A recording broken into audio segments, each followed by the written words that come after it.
Service in the Twin Cities has issued a severe thunderstorm warning for Wright County, southeastern Stearns County, until 7:45 p.m. At 7:02 p.m., severe thunderstorms were located along a line extending from near Forest City to near Dassel to 7 miles east of Greenleaf, moving east at 45 miles per hour. Expected hazards include 60-mile-per-hour wind gusts. This is a radar-indicated threat. The following impacts are expected.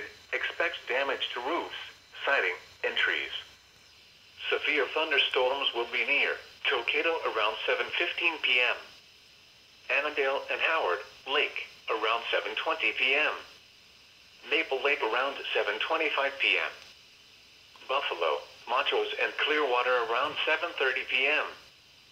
Delano around 7:35 p.m. Monticello and Rockford around 7:40 p.m. St. Michael and Independence around 7:45 p.m. For your protection, move to an interior room on the lowest floor of a building.